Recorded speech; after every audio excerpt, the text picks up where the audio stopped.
Welcome everyone here live in Albany today and in live stream land. We are very happy to be here today to provide this training on the requirements of the Lobbying Act and the new comprehensive lobbying regulations that are set to take effect January 1st, 2019. My name is Megan Hennigan and I am the Deputy Director of Education here at JCOPE.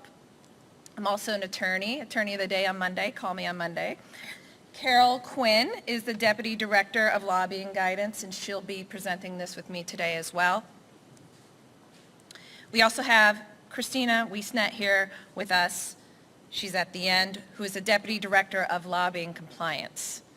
Before we get started, I do have a few housekeeping notes to keep in mind. We ask you to hold your questions until the end of today's session. We have a lot of information to give to you all today to present. If we don't have time for questions, and it's looking like we might not, make sure to write them down, and you can always follow up with us after the training by emailing our legal inbox or calling one of us directly, Carol or myself or any of the other attorneys there. Finally, we have designed this document as a reference document, and it will be posted eventually on our website. So particularly in my part, we're not going to cover it in its entirety. We did want it to make it pretty comprehensive, but I am going to skip through quite a few slides at the beginning today. And with that, let's get started. All right. JCOPE promotes transparency of lobbying activities through oversight and disclosure of the expenses, compensation, and activities of registered lobbyists and clients. As you all know, all lobbying reports required by the legislative law Article 1A, known as the Lobbying Act, are publicly available filings. These new regulations and the Lobbying Act serve to promote transparency relating to lobbying activities in New York State. And this agency oversees and ensures that disclosure requirements are followed. First, before we get into the key features of the new lobbying regs, I want to quickly go over the basics of lobbying activity and the requirements that attach to such activities. Although I assume most of you are fairly well versed in the requirements of the Lobbying Act, it's always worthwhile to take some time to go over what lobbying is and what makes a lobbying activity reportable.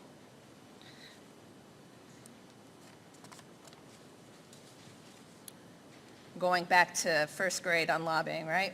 Lobbying is any attempt to influence, oh wait, am I in the wrong one? There we go. State or local legislation or resolutions, executive orders, local rules or regulations, rate-making proceedings by a state agency or municipality, governmental procurements, and tribal state compacts, memorandum of understanding, or any other tribal state agreements. And these are known, we call them the 1cc activities. It's important to remember, so we have the state side, but we also have, this also covers the local lobbying, which includes municipalities, including counties, cities, towns, villages, and IDAs with a population of over 5,000, as well as public authorities and public corporations. What is considered an attempt to influence any activity intended to support, oppose, modify, delay, expedite, or otherwise affect any of those 1cc activities that we just covered.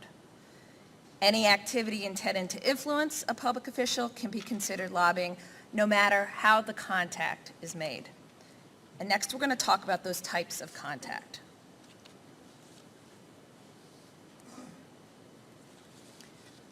First kind of contact is direct lobbying. I think this is what we all think about first when we think about what is lobbying. Direct lobbying involves direct contact between a lobbyist, excuse me, and the individual you are attempting to influence.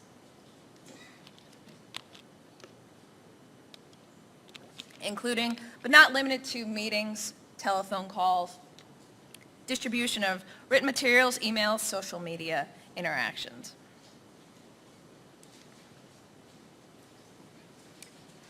Second kind we're going to talk about today, and Carol's going to go into a lot more depth in the second part, is grassroots lobbying.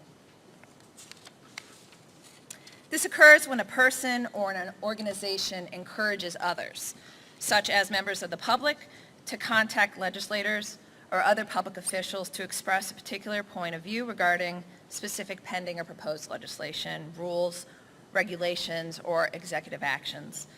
Such activity is considered lobbying regardless of what that person calls it. So it could be called advocacy, community education, or legislative policy, but all under this umbrella of grassroots lobbying. The organization then has to take a stand in support or in opposition to a 1cc activity.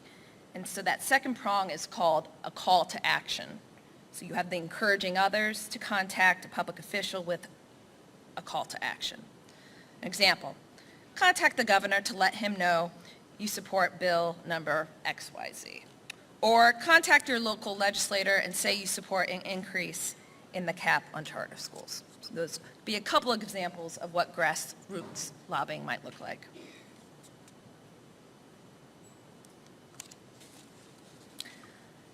I will quickly touch on what makes lobbying reportable. Again, these slides are here more for your reference when you look at this afterwards, since we want to spend the majority of our time on new material. In order to trigger reporting requirements, you have to have these two things. This is basic information. We're going to go by this. Okay.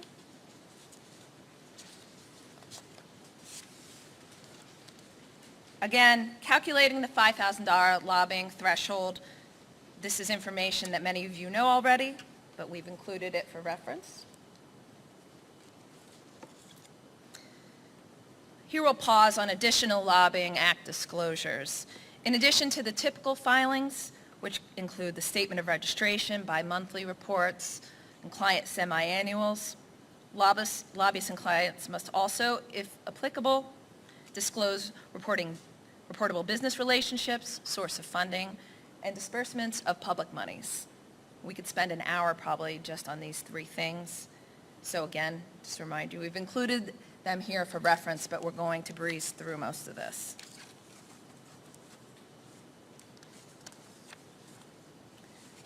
Reportable business relationship.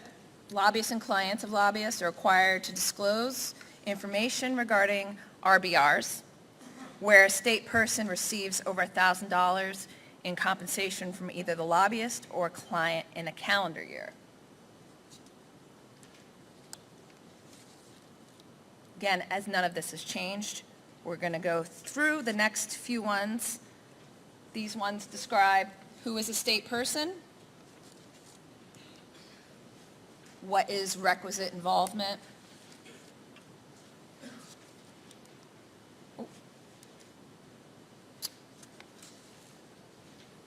now, whose RBRs must be disclosed? This is the first slide that includes information from the new regulations. Remember, RBR disclosure is designed to shine the light on any relationships that might influence state decision-making. Since an organization's board and senior execs, which are called high-level individuals, have significant influence over decision-making, JCOPE has determined that the RBRs of these high-level individuals must be disclosed.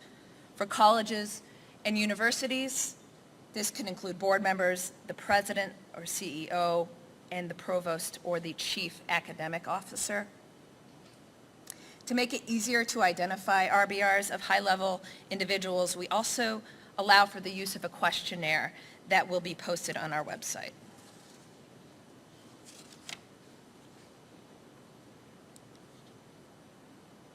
These next few slides describe how and when to report an RBR and RBR exclusions and penalties.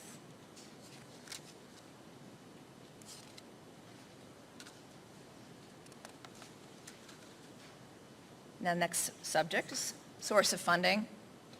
We've included several slides which describe how 501c3s are excluded from source of funding disclosure. The expenditure threshold client filers must meet to trigger the source of funding disclosure. Reminder, not every client or lobbyist lobbying on their own behalf must disclose their sources. It's going to be those who spend a significant amount of money lobbying in New York State, and that represents a significant percentage of their total expenditures. Again, these are here for reference.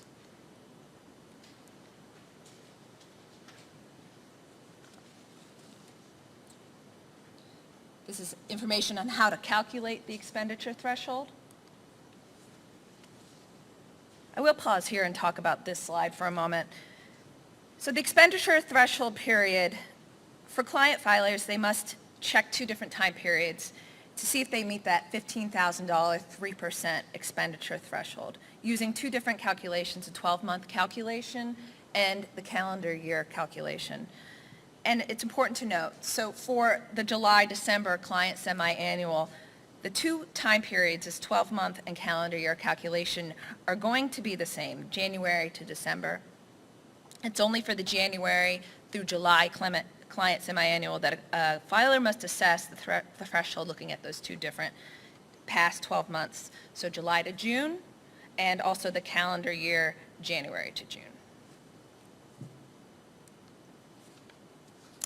So to reiterate, flying through this section, if a client filer meets the $15,000 3% threshold using either calculation, then it must disclose sources, which we talk about in this slide, who contribute over $2,500.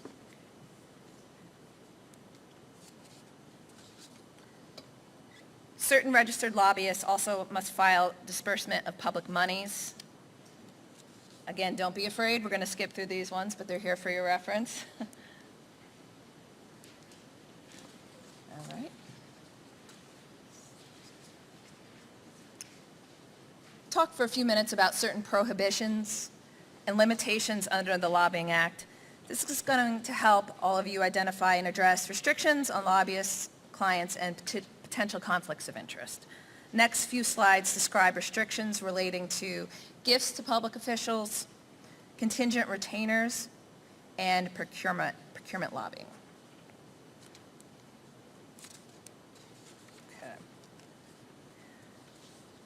think there are about 5 or 6 different slides on gifts, which most of you probably already know already.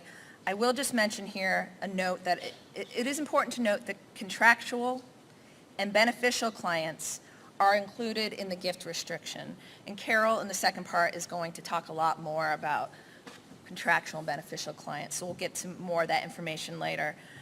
But to remember that this applies to them. This will also include members of coalitions listed as beneficial clients when a coalition is filing a lobbying report on its own behalf.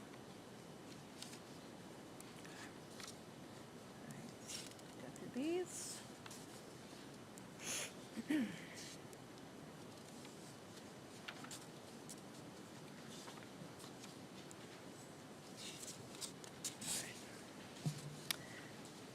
There is also a restriction on contingent retainers. So no lobbyist shall accept employment for lobbying where the compensation for such advocacy is based in whole or in part, or it's dependent upon the outcome of any governmental action. A violation of a contingent retainer, this prohibition is a Class A misdemeanor and can be a fine of up to $10,000. An existence of an impermissible contingent retainer can be established without reference to a written agreement. This slide involves something that's also new in the regulations, which specifically states that it's a per se violation of the contingent retainer prohibition to approve a payment for lobbying compensation with stock or equity payments. This presumption can be overcome by a showing that the value of the stock or the equity is not directly dependent on the outcome of that governmental action. To apply to overcome that presumption, JCOPA looks at those applications and will, excuse me, application of the commission is required to prove any such stock or equity payments for lobbying activity. And the commission looks at several criteria, including whether the stock is publicly traded or closely held, whether the lobbying activity addresses a lobbying firm's entry or continued access to a geographic or product market, whether the governmental action has broad impact across an industry or population, not simply impacting a small number of organizations, a trading activity and changes in price, appraisal, or valuation over the preceding year, and any other such factors as may be determined by the Commission.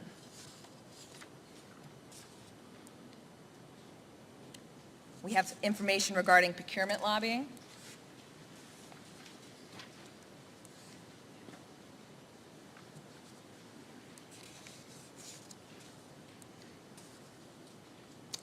Oh, wait, all right.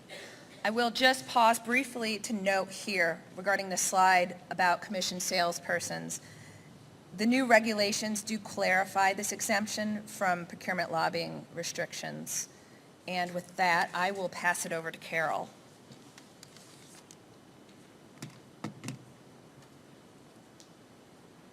Hi, I'm Carol Quinn. I'm the Deputy Director of Lobbying Guidance here at Jacob. Now that we've kind of breezed through the general lobbying requirements and what constitutes lobbying, let's get to why we're here. So as most of you know, Part 943, which is the comprehensive lobbying regulations, and then the corresponding amendments to Part 938, the source of funding, are the culmination of a long and comprehensive outreach effort by Jacob. Many of you participated in that process. We had many drafts circulating over the past couple years. Many of you shared your comments, your insights, and we really appreciate all of the thoughtful comments that you provided. Our overarching goal with these regulations was and is to improve public transparency of who is spending money to influence government decision-making, as well as to kind of clarify how to report and to help the regulated community and streamline reporting when possible. Oops, here we go. So here we have the key differences between existing practice and the new regulations. I'm going to get in detail on all of these aspects, but I'll go through this slide as it is right now. So for existing practice, a registration right now, a statement of registration, discloses a client, when applicable, also a third-party beneficiary. Under the regulations now, every registration and every lobbying report must include the contractual client and the beneficial client. Now, often that could be the same party. Again, existing practice, right now, the lobbying reports could identify vague targets of the lobbying. It could say we lobbied the assembly, for example. The regulations are going to require much greater specificity on the targets of your lobbying. So every lobbying report now must disclose the actual individual targets of the lobbying. Existing practice, direct lobbying really only covered the advocacy meeting. This is before we came out with the advisory opinion 1601 anyway. Right now the regulations expand upon that and clarify 1601 further, and the regulations fully describe contacts made with door openings, so to speak. Before we had limited guidance on grassroots lobbying, on lobby days, on coalitions. The regulations define grassroots lobbying. It defines lobby days and includes instructions on reportable expenses and individual lobbyists. And it also defines coalitions and filing options associated with such. Currently, organizations with in-house lobbying now, if that's what they do, they have to still file a bi-monthly report and a client semi-annual report. Under the regulations, if that's all you do, if you're a lobbyist who lobbies on your own behalf and you don't have outside lobbyists, you're only going to have to do the bi-monthly reports. You will not have to also do the client semi-annual. I'm going to go into detail on each of these key features as I go. But the best way to kind of articulate the key features is to kind of view it through the lens of who am I? What requirements attach to me?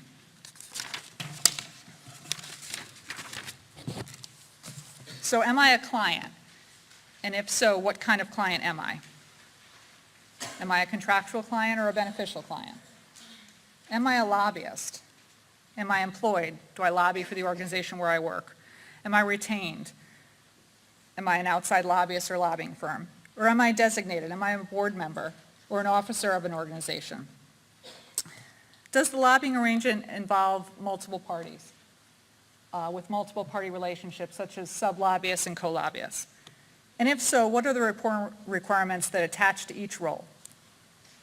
And am I a coalition? And if so, do I plan to register as a coalition and file lobbying reports as a lobbyist or a client?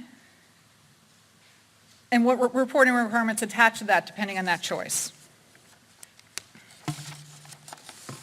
Okay. For clients, one of the key features of the regulations is the concept of the beneficial client.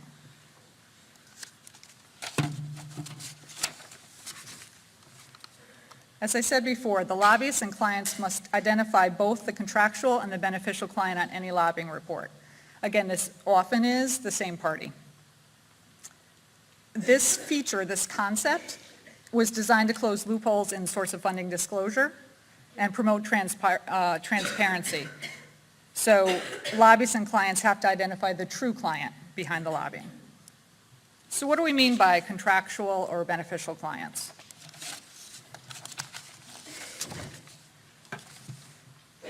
So I'm a contractual client. That's an individual that retains the services of a lobbyist for the benefit of itself or another. This person or this entity is responsible for filing the client semi-annual report, except for the source of funding section of that. The responsible party of the contractual client signs the lobbying agreements or the written authorizations. And this is also the party that compensates or pays for the lobbying, whether it's internal or external. And the contractual client is listed by the lobbyist and the client on all the reports. Again, I mentioned the contractual client often can be and is the same party as the beneficial client. Okay, so I'm a beneficial client. This is the specific individual or organization on whose behalf and at whose request the lobbying activity is conducted. This is the true client.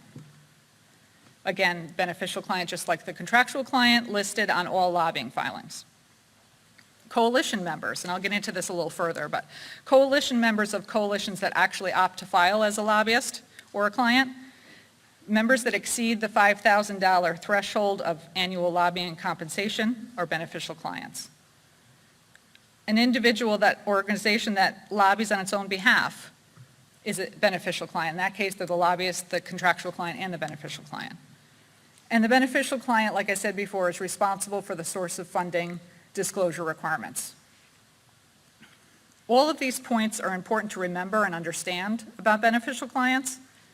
In a few minutes, I'm going to go into a little more detail about how that affects source of funding and how it affects coalitions.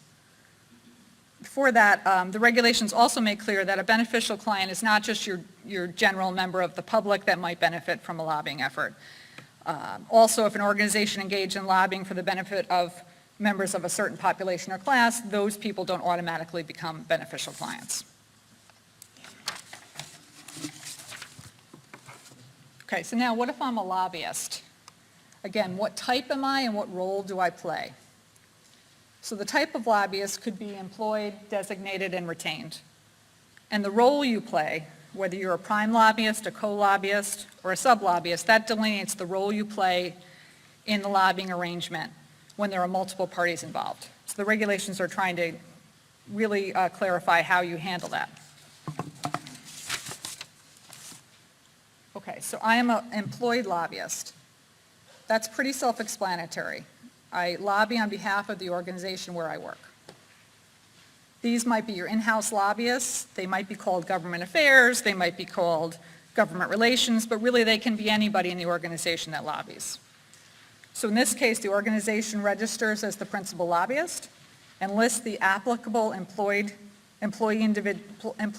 as their individual lobbyists. Currently, if an individual, like I said before, so if an entity lobbies on its own behalf and that's all they do, they have to file the bi-monthly reports and the client semi-annual reports. But under the new rules, in an effort to streamline things, if the organization only does this, they're only going to have to do the bi-monthly reports. They won't have to also do the client semi-annuals. Okay. So sometimes we're talking about employed lobbyists further. Sometimes independent contractors can be considered employed lobbyists and listed on the organization's filing as such.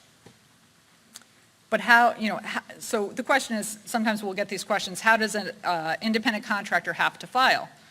So the questions to consider is, are they considered a retained lobbyist, or are they considered an employed lobbyist as part of like the in-house lobbying team? So the regulations are pretty clear on this. Regarding independent contractors, there's a whole little provision on it. I'm going to quickly go through this, and you can review the slides for future reference. So here's the criteria I just mentioned. If the independent contractor does not meet this criteria, then he or she is considered a retained lobbyist, and the reporting requirements that attach to retained lobbyists attach to the independent contractor. Okay, moving on to designated lobbyist. A designated lobbyist lobbies on behalf of a client as a board member, director, or officer, but does not offer services to other clients as a retained lobbyist.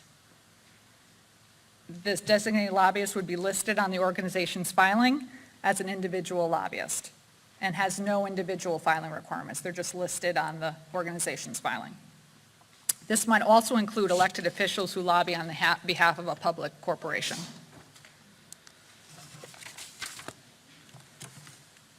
Okay, if you're a retained lobbyist, this represents your more stereotypical lobbying arrangement. A client hires an outside lobbyist, outside lobbying firm to lobby for them. The regulations simply clarify that this retained lobbyist is not affiliated with the client. It's not part of the client's organization. So the retained lobbyist would file the statement of registration and the bi-monthly reports disclosing that lobbying arrangement, and the contractual client would handle the CSA.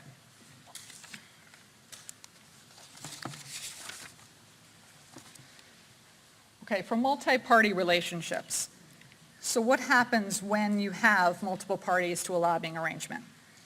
The regulations clarify how to file and who's responsible for reporting what when the lobbying effort involves multiple parties. This again relates to what role do you play in the lobbying arrangement.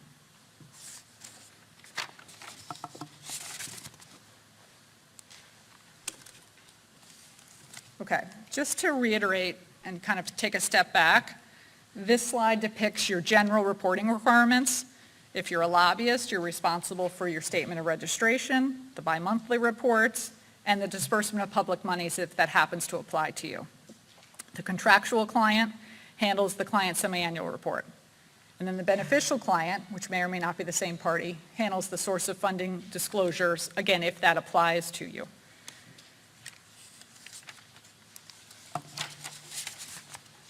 Okay, so this is going to get, again, involved in one of these relationships where there's a lot of multiple parties, and we're trying to clarify how you might handle reporting this. So what happens when a lobbyist is hired by a client and then decides for whatever reason to farm out part of that lobbying effort to another lobbyist? The first, the original lobbyist, is considered the prime lobbyist. And the second lobbyist is considered what we're calling the sub-lobbyist. This might occur if the first lobbying firm A, maybe doesn't have the right contacts or connections or expertise in a matter and all of a sudden decides they need a little help for this arrangement. So then they hire a lobby firm B. So in this situation, you have a client, retains lobby firm A. The client is the contractual and the beneficial client. Lobby firm A is the prime lobbyist in that relationship. And then again, now the lobby firm A retains lobby firm B to do a portion of the work. In this situation, the lobby firm A, in the relationship between A and B, is the contractual client of the sub-lobbyist. And then lobby firm B is the sub-lobbyist, and that sub-lobbyist may or may not have direct interaction with the client. So the regulations, again, seek to clarify the relevant parties and how they should report.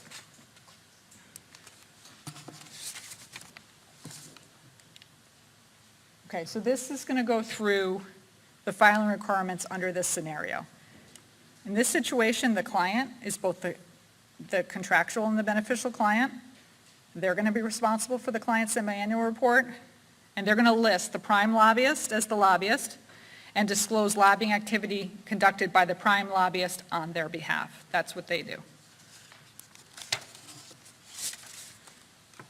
This slide is about what does the prime lobbyist do in this situation. So they'll do a statement of registration. Along the top line there, they do the statement of registration and the bi-monthly reports. They're going to disclose the client and the sub-lobbyist, or if there's more than one sub-lobbyist, however many they are, they disclose those people. And the prime lobbyist is going to disclose its own lobbying activity. Not the lobbying activity of the sub-lobbyist, but its own lobbying activity. Then, because of the contractual relationship, the prime lobbyist is also the contractual client of the sub-lobbyist. So they'll have to do a client semi-annual report. And in that, they'll describe the contractual client-lobbyist relationship between the prime as the contractual client on behalf of the beneficial client and the sub-lobbyist.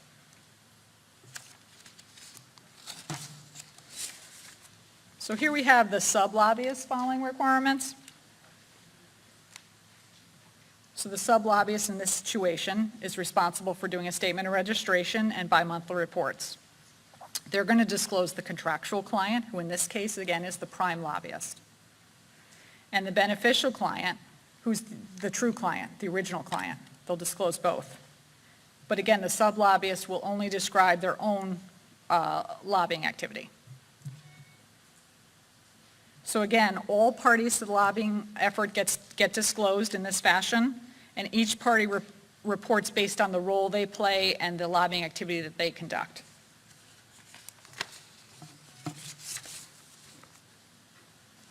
Another scenario that the regulations seek to clarify involves a co-lobbyist situation. Co-lobbyists are retained under the same single retainer or contract by the client. So the client will hire both of you under the same retainer.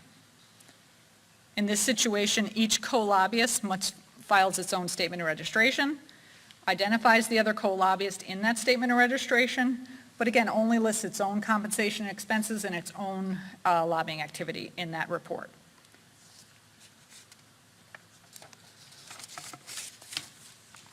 Coalitions. So another key feature of the regulations is coalitions. We got a lot of questions over the years on coalitions, so we definitely wanted to address this in our regulations. So we define them in the regulations, and we also provide specific reporting options and requirements that correspond with coalitions. As the slide says, when we were dealing with this, we were trying to strike a balance between improved transparency about who's behind a coalition without discouraging their formation. So that was a balance we tried to strike when we were coming up with the regulations dealing with coalitions. So what is a coalition? It's defined as a group of otherwise unaffiliated entities or members who pool funds for the primary purpose of engaging in lobbying activity on behalf of the members of the coalition. The regulations also clarify, and this was based, I think, on comments we received, that does not include an organization qualified as exempt under 501c5 or c6 of the Internal Revenue Code. And obviously, affiliated is defined, so we're not talking about parent subsidiaries. We're not talking about, these are unaffiliated, a group of otherwise unaffiliated entities that come together to form a coalition.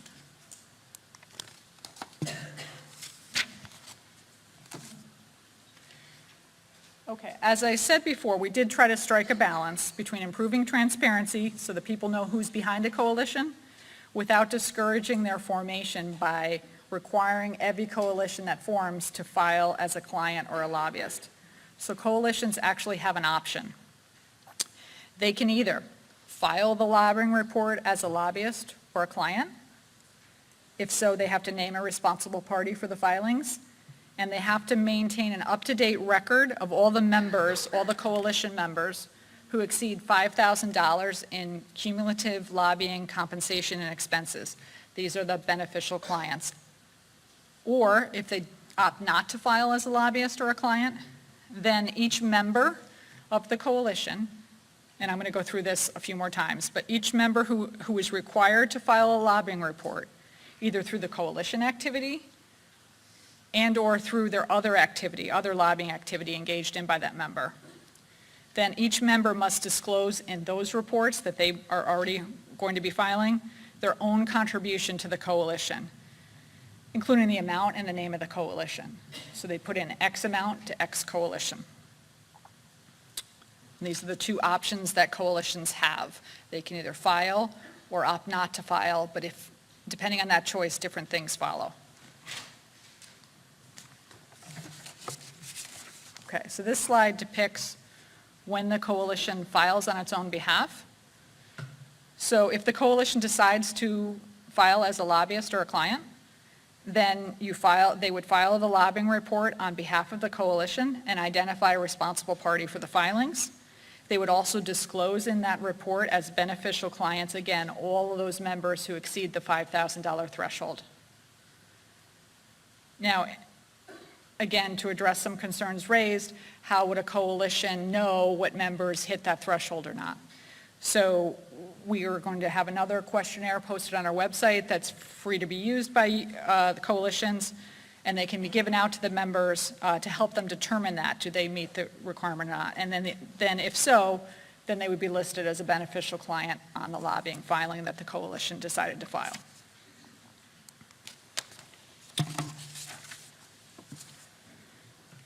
So when the coalition decides to file its own report, and this part is kind of important to understand, the member contributions to the coalition in this scenario are not considered lobbying expenditures that impute back to the member for purposes of determining whether the member itself must file as either a lobbyist or a client. But member contributions always, regardless of the choice of the coalition, they always count for the source of funding threshold. So this is a key point. Again, it ensures transparency so the public knows who's behind a coalition that might be spending a lot of money lobbying on an issue in New York. So why ever file as a coalition? What are the benefits of filing as a coalition? One is it consolidates all the reporting of the coalition into one filing. It also might save some members from having to file on their own, because if not for the coalition activity, they would not have to file. They would not meet the $5,000 threshold except for what they give to the coalition. So if the coalition files, again, that's not going to count against them or to them, impute back to them on whether they have to file. So it would save the members from having to possibly file on their own. That's if a coalition decides to file as a lobbyist or a client. All right, so let's assume the coalition decides not to file. Either doesn't have a responsible party that wants to take care of the filings, or for whatever reason it decides not to file. Then, and again, this is another key point to understand, the member contributions to the coalition, they are considered lobbying expenditures to determine if the member has met the $5,000 threshold, and as always, like I said before, always for the threshold for source of funding. So if a member is a beneficial client,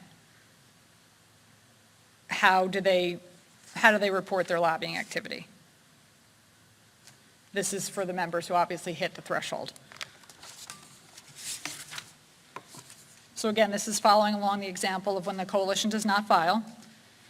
If the coalition doesn't file as a lobbyist or a client, then each member who's required to file a lobbying report, again, I'm repeating this just because it is sometimes hard to understand, so that member might have to file a lobbying report either based on their coalition activity or their other activity, or possibly a combination of the two. They're going to have to disclose in their report their own member contribution to the coalition. Again, X amount to X coalition. So if that's true, where does the coalition member report its lobbying activity connected to the coalition?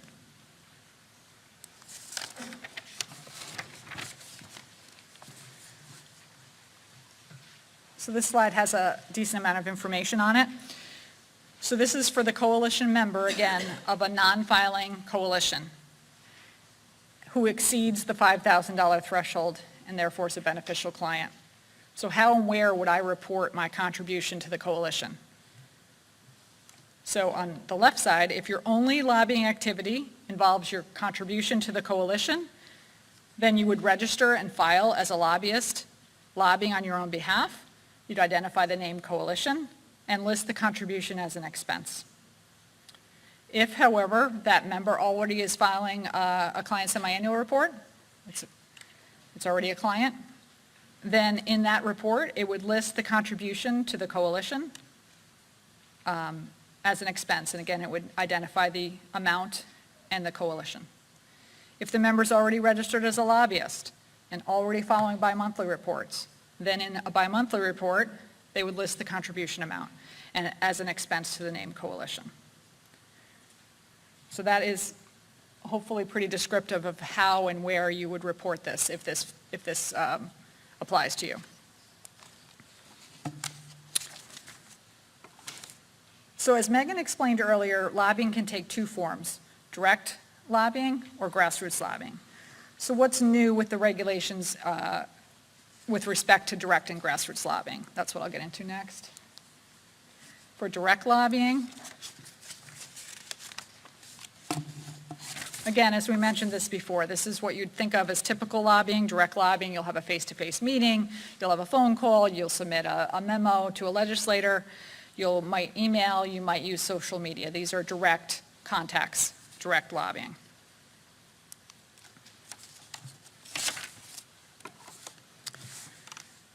Okay, the regulations, like I mentioned before, our advisory opinion 1601, which first talked about door opening. This regulations kind of flesh that opinion out a little bit better and hopefully clarify what's meant by direct lobbying through preliminary contract or door opening.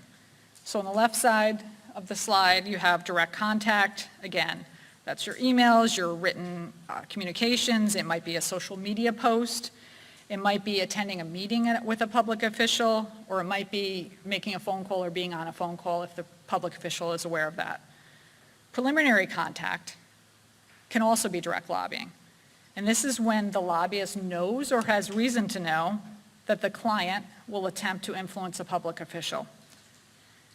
So this is what we call door opening. If you're scheduling a meeting or a phone call with a public official and a client, if you're introducing a client to a public official, or any other contact with a public official on behalf of the client, again, this is when you know or have reason to know that the client will attempt to influence that public official that you're opening the door for.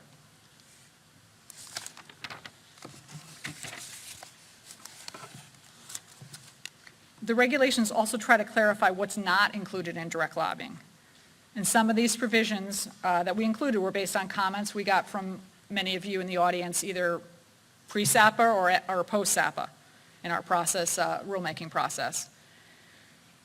So these things are not considered direct lobbying.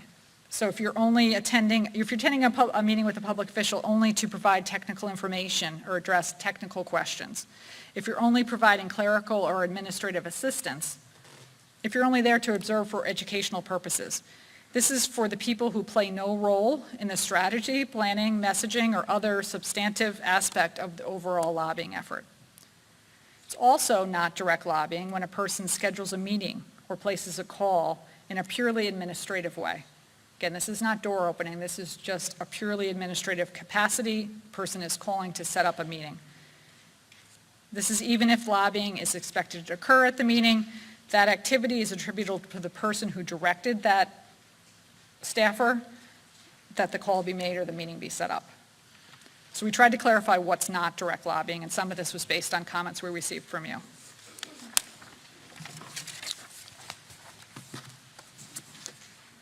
So another thing that the regulations sought to clarify was direct lobbying through lobby days. So lobbying activity conducted at lobby days has always been a covered activity. It's not new that it's covered. We're just trying to clarify how you handle it.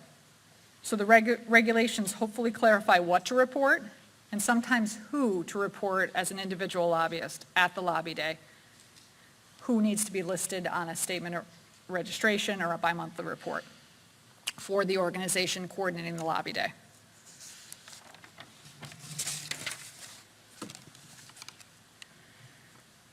Okay, so for direct lobbying, again, lobby days, it's a reportable activity. So when an employee or a designated lobbyist of the organization coordinating this lobby day, that person's engaged in direct lobbying via the lobby day and must be identified as an individual lobbyist on the filings only if the employee or designated lobbyist meets these two requirements. They make direct contact with a public official at the lobby day, and they speak on behalf of the organization at the lobby day. You need both factors to be true to have to be listed as an individual lobbyist on a filing. Mere presence at the lobby day does not make you an individual lobbyist. That has to be listed. We also clarify that an organization coordinating a lobby day is not required to list volunteers and members of the organization as individual lobbyists. That's right in the regulations, and hopefully that's clear. We did get some questions on that, so hopefully that's clear. Again, it's someone who goes to the lobby day, makes direct contact, and speaks on behalf of the organization.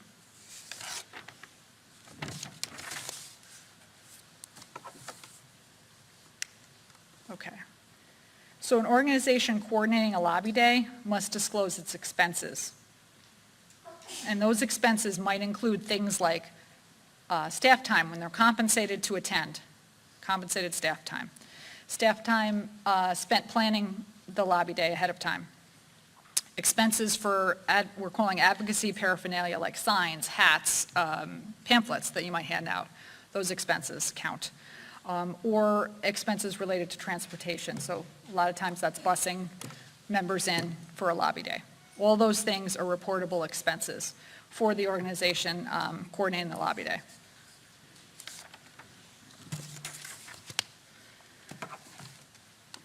So another thing we tried to clarify in the regulations is the use of social media. So we tried to provide, again, guidance and clarification regarding that, and social media can be used in direct lobbying or grassroots lobbying, so I'm going to go through both.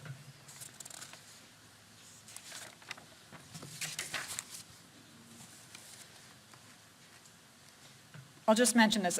As in the case of any form of contact, a social media communication is not considered lobbying unless it attempts to influence a 1cc activity. I hope that goes without saying, but again, it's not just any social media post that we're talking about. These are social media posts that have a 1cc message in it, a lobbying message in it. So a social media communication is considered direct lobbying when these three things occur, or any of these three things occur. It's directly sent to a social media account that the person knows is owned or controlled by the public official. Or you can create a link, a direct electronic link to an account known or owned by the public official. Or if you target it to the public official staff and you know that person is a staffer of a public official. Those things are direct lobbying.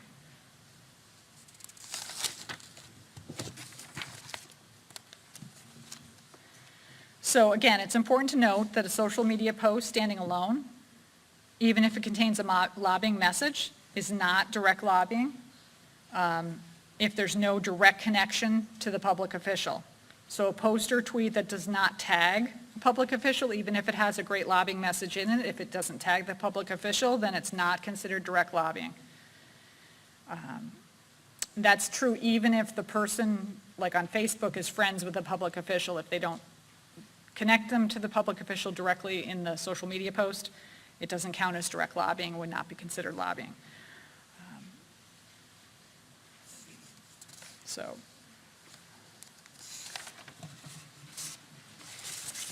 Okay, another thing we got a lot of questions on were the personal social media posts of like an employee. When is an organization responsible for this kind of thing? Now, obviously, an organization can't be accountable for all of its employees' purely personal social media posts.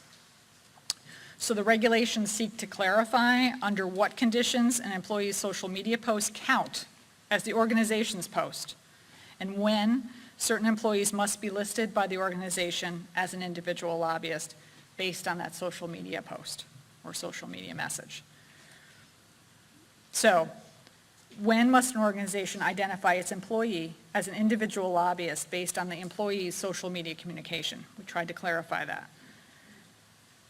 So the person has to be identified by the organization as an individual lobbyist only if direct contact via social media was made in the course of the person's employment, and such contact was not part of a coordinated mass social media campaign conducted by the organization.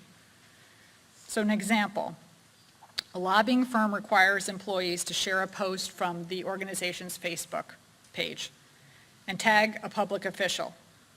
Okay, so the person's directly contacted, they're tagged. This is an example of a social media campaign, kind of mass campaign coordinated by the organization. In this scenario, even though the person directly tagged the public official, but they're just copying and pasting the organization's message, this person or persons would not need to be identified as individual lobbyists. But the time spent by the staff doing this would be an expense to the organization that should be reported. So that's one example. Contrast that to an example who, as part of their job, directly tweets a public official with a lobbying message. And that's part of their job. And it's not something that they're just copying and pasting. They've actually posted it. This person actually should be listed as an individual lobbyist, and their time spent counts as an expense.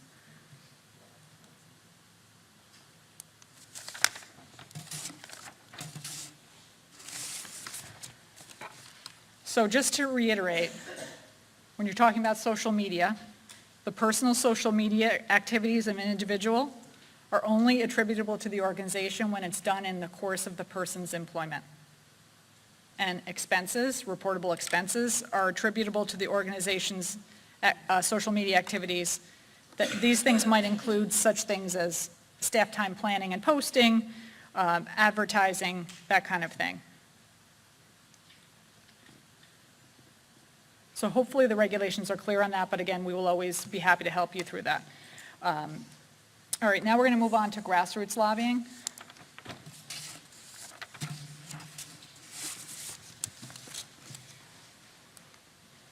Okay, so a grassroots lobbyist is a person or organization who solicits another to deliver a message to a public official. The audience or the recipients of this message who then voluntarily relay it to the public official, those people are not grassroots lobbyists. So grassroots lobbying, as Megan explained a little earlier, it's when an organization encourages others to contact public officials to express a particular point of view on a 1cc activity. This is considered lobbying regardless of how they describe this activity, as Megan described earlier. But again, the organization has to take, or the organization must be taking a stand in support or opposition of the 1cc activity and issue a call to action. So again, another example is contact the governor to let him know you support an increase in aid for private colleges. That could be an example. There are 3 elements to a grassroots lobbying communication. You have to, number 1, reference a 1cc activity, a lobbying activity. You have to take a clear position on that. You like it, you don't like it. And it has to include a call to action.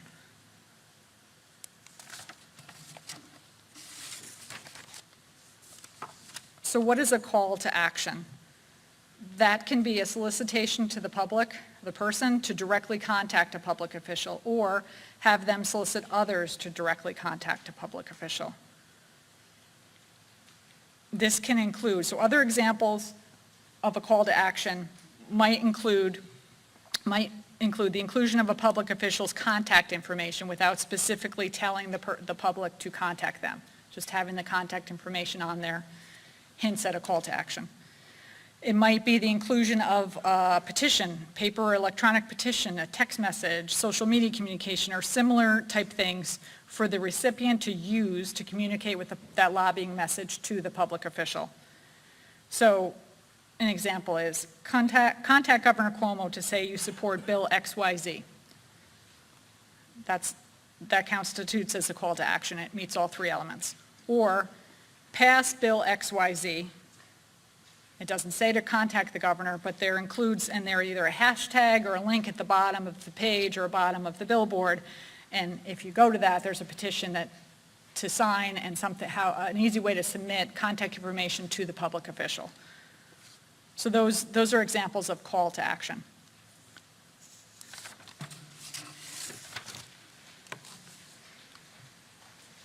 So these are just examples of grassroots lobbying. It can be on a website, it can be a social media communication, you might have advertisements on TV, you might have a radio advertisement, there's billboards, there could be rallies.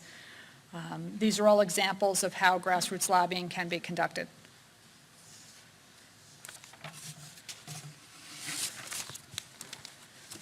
Okay, so this is going to get kind of in detail about grassroots lobbying and how the organization handles this. So an organization engages in grassroots lobbying on its own behalf when a grassroots lobbying communication is issued by the organization, including when an employee delivers that communication at the direction of the organization. So example of this is a grassroots lobbying communication on the organization's website, or it might be a press release that contains such a communication. Every grassroots lobbying communication is attributable to a lobbyist, which might be the organization as a whole, but not necessarily require the identification of an individual lobbyist. Sometimes there's no face to the lobbying, and this is kind of important to understand. So grassroots lobbying does not always have an individual lobbyist that needs to be listed, because oftentimes it's just the organization. There's really no face behind the lobbying. So an example of this might be an organization simply buys a bunch of billboard space around or newspaper ads, and that's all they do. There's no face to the lobbying. There's no individual lobbyist that needs to be listed in this case, but obviously the expenses related to such an activity, the expenses for the ads, the billboards, they're attributable to the organization, but there is no face to the lobbying, so there would be no, in that situation, individual lobbyist listed.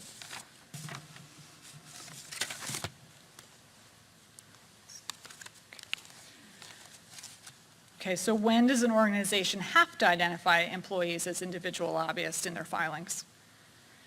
This is if they deliver the grassroots lobbying communication, they can be identified as the speaker, and they participate in shaping the message expressed in the communication in the course of the person's employment. Those three things. And the person or employee must perform more than a clerical function, but need not have full or final decision-making over the message to participate in shaping the message.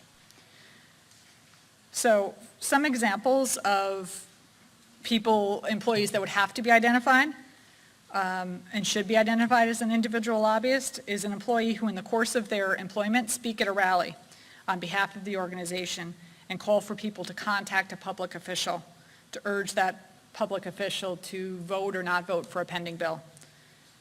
That would be an example of someone who would have to, that's someone you can see the face of the person, they're speaking the lobbying message for the organization, it's a grassroots lobbying message, and they would be listed as an individual lobbyist. Following employee should not be identified as an individual lobbyist. This is the person, again, who handles media buys for the organization and transmits the content of the grassroots lobbying communication for publication. The best way I think of this, and the best way I think first and foremost it's easy to think of, is can you identify the speaker? So the person who buys the billboard, you have no idea who that is. That person is not identifiable. That person would not be listed as an individual lobbyist. Of course, again, all the expenses related to that are reportable expenses to the organization, however. Okay, so when does an organization have to identify or retain lobbyists? So a retained individual or organization's activities on behalf of a client might constitute grassroots lobbying if the individual or organization delivers the grassroots lobbying communication and can be identified as speaking for or representing the interests of the client. So we did clarify that solely being included as the contact person on the client's grassroots lobbying communication or the letterhead does not qualify. However, an individual who's paid to speak at a conference on behalf of a client and delivers that grassroots lobbying communication, that person would be interpreted as representing the client, speaking for the client, and should be identified as an individual lobbyist in that situation. So again, the regulations hopefully clarify that situation. So here are a bunch of roles that standing alone by themselves are not considered grassroots lobbying. Again, try to think about whether the public can identify any of the people behind the roles listed on this slide as being a lobbyist. So an organization might buy an advertisement in a newspaper, employee that arranges the buy, they're behind the scenes, they're not going to be identified. So no one would be identified as an individual lobbyist here in any of these examples, but the amount of the expenses, the amount of the ad would constitute a lobbying expense. All of these expenses are attributable to the organization, but again, if you can't identify the person behind it, that person would not be identified.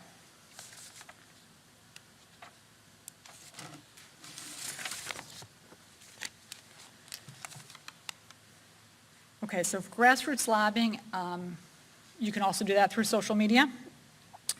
And so this slide depicts what you do with expenses, and just like in direct lobbying, the personal social media communications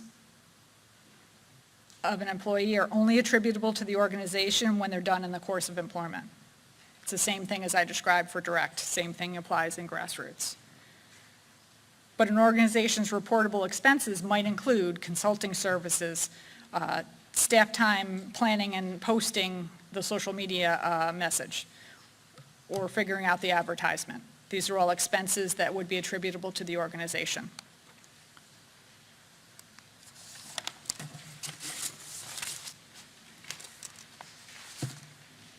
Okay, so we've all been standing here a while. I'm just going to kind of quickly go through the training. So we've gone through who are you and how do you file lobbying reports. We've gone over the concept of contractual and beneficial clients, for example.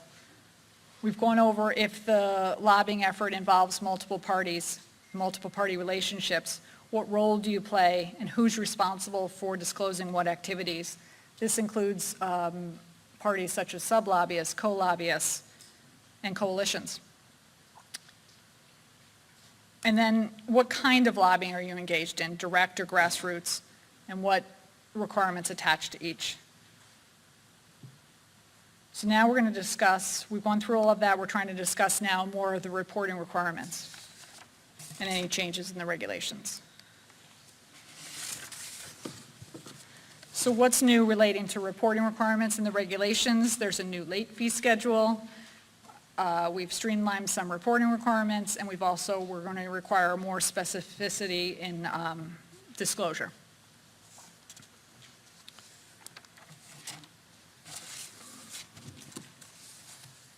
Okay, again, this slide has a lot of information on it. Like I've said before, one of the main goals in the regulations was to improve transparency and provide better disclosure, more information about who's lobbying on what. So with that in mind, the regulations require or provide for the following. Lobbyists and clients have to identify all parties to the lobbying. So all the lobbyists that are involved, all the clients that are involved in the coalitions. This includes, like I said, prime, sub, co-lobbyists, beneficial clients, contractual clients, coalitions who file, and the members who constitute beneficial clients of the coalition. There's greater specificity regarding the subjects lobbied. This subjects lobbied replaces the old business nature categories on the statement of registration. The old business nature categories were not very specific at all.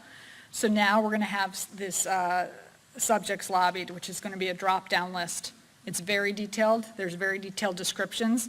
You're going to have to choose at least one of the topics in the drop-down list, and you can choose many. They're going to provide for hopefully more consistent categorizing of what the lobbying activity is and reporting, and it should be much more specific, much more detailed. We think that's going to be a great improvement. We're also requiring disclosure of the bill, the rule, the rate, procurement, and executive order numbers, lobbied or expected to be lobbied, if it's available, or a description of such activity. Disclosing actual bill numbers, for example, will greatly improve transparency and disclosure. It requires disclosure of the intended or actual targets of the lobbying. This is a significant change from current practice. You're going to have to actually identify the name of the person, the organization, agency, municipality, or specific legislative body that you lobbied. So before, like I said before, you might be able to say you lobbied the assembly, and that is not that detailed for the public to figure out who you actually lobbied. Does not provide real meaningful information. So we're going to have, the new lobbying regulations require you to specify the specific person, the office, or the legislative committee, for example, that you lobbied. And there's going to be a drop-down list to choose from, and this should hopefully greatly improve transparency regarding who's lobbying on what. Finally, you'll be disclosing whether your lobbying was direct, grassroots, or both. Again, all of these requirements hopefully will improve transparency, which is our goal, so the public understands where money is being spent and where influence might be being had.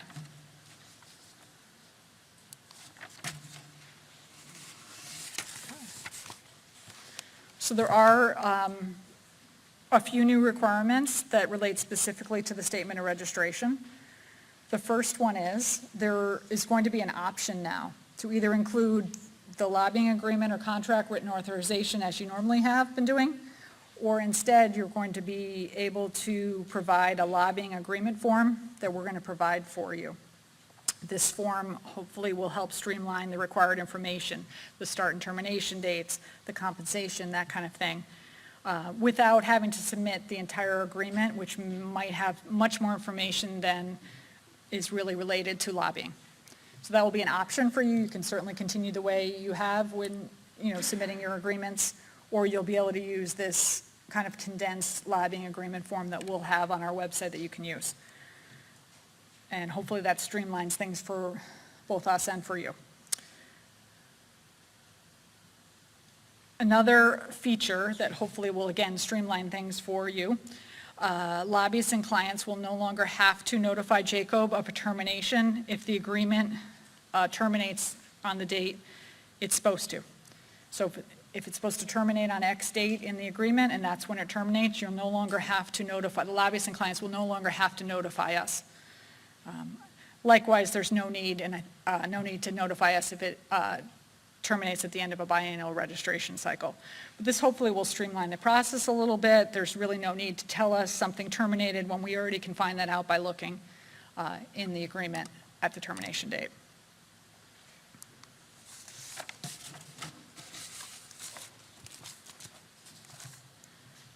Okay, for bi-monthly and client semi-annuals,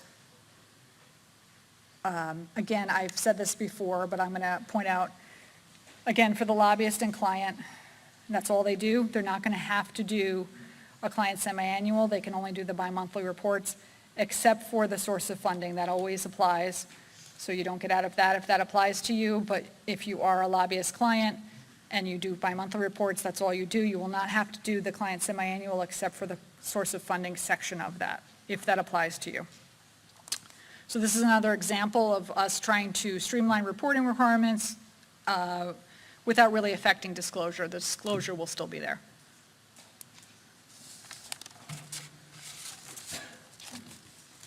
Okay, we're going to have a new late fee schedule, and it's up here for reference. I won't go through it, but the only thing I'll say is it's worth noting that the fees are a little bit higher, but there's now a 7-day grace period to get the filings in.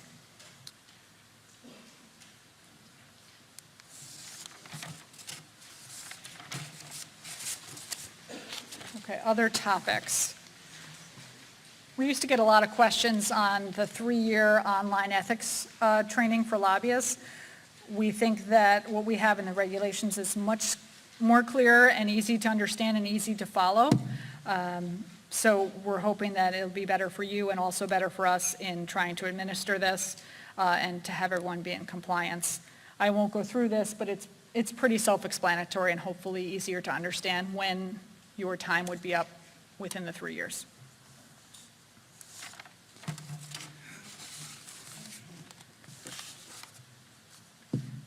Okay, so in addition to the new lobbying regulations, we're excited to announce the launch of a new lobbying application. It's also set for launch January 1st to coincide with the new regulations. So beginning with the 2019-2020 biennial period, all new and existing filers required to register and file reports will use the new lobbying app. I hope you'll find that it's a better interface, it's more user-friendly, it's much more streamlined. And another key feature, which will be launching more in the spring of 2019, is there should be greatly improved search functions. So we're really hoping that the public will be able to search our site and really find out who's lobbying on what, because currently that's difficult. So we do plan on having greatly improved search functionality in the late spring of 2019. So just to clarify, the new lobbying app will apply for the next biennial. All of the 2018 filings, the client semi-annual, and the November-December bi-monthly that are filed in January will be filed under the old system. So the old rules apply, you'll file under the old system. You'll start with the registrations for 1920. Again, I just want to point out again, a key feature of the new lobbying application will be the search capability. We're really excited about that, and we're hoping that will be great. That will be coming later in the spring, where, again, there'll hopefully be much more transparency and much more meaningful information provided in a search.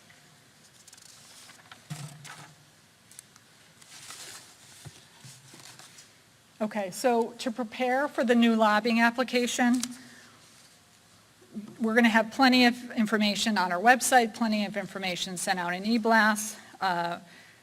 The first steps are going to be to create a gov account to access the system. The next step will be to create user profiles. We're going to really help you through this process. We're going to provide FAQs, how-to videos, we'll have instructions to guide you through every step of this process. But again, I just mentioned right now, those are the two first steps in getting yourselves ready to file in the new system. So we'll ask you to check your email inbox. We're going to check our website. I would check the website regularly, and we'll have announcements, including when the filers might access the new lobbying application. So we anticipate that the profiles will be available to start working on in early November. And we're also anticipating allowing the 1920 registrations to start being filed December 1st. So again, please look at our website, please watch out for e-blasts. We'll have all kinds of FAQs and how-to videos on how to do this, how to do an NYGov account, how to do a profile. We will have all this information, hopefully to guide you through the process. So I guess, thank you for coming. Thank you again, especially for all of your insight and comments over the past couple years. We really appreciated those.